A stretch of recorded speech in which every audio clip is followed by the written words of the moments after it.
Say hello to Sophie. Sophie is a leader. Everyone respects Sophie. Her team members are fiercely loyal, and they're highly successful as individuals and as a team. By contrast, other leaders in the organization report that their people seem disengaged. They experience high staff turnover, and their results are often disappointing. So what does Sophie do that other leaders don't? To begin with, she regularly reminds her team members of the purpose of their work. And she knows that she's a role model for her team, so she demonstrates integrity in all of her working relationships. She sets high expectations, but walks the walk to demonstrate the standards that she expects. Sophie is a transformational leader. But what is transformational leadership?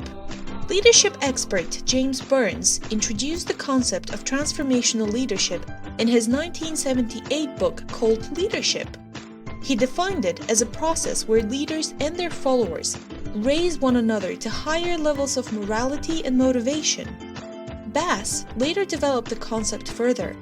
According to his 1985 book, Leadership and Performance Beyond Expectations, this kind of leader is a model of integrity and fairness, sets clear goals, has high expectations, encourages others, provides support and recognition, stirs the emotions of people, gets people to look beyond their self-interest, inspires people to reach for the improbable. There are 5 elements that make up the transformational leader. The first is called idealized influence and is broken down into attitudes and behaviors. Idealized influence describes leaders who are respected, admired, and trusted. The next element is inspirational motivation and is about inspiring others to achieve their full potential by showing enthusiasm and optimism and providing meaning and challenge. Intellectual stimulation is about encouraging creativity and fostering an atmosphere in which people feel compelled to think about old problems in a new way.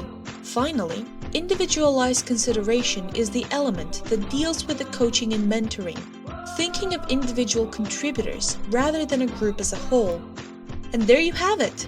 This is what transformational leadership is all about. That's great, but how do you become a transformational leader? That's easy, but it involves a bit of hard work. First, create an inspiring vision for the future.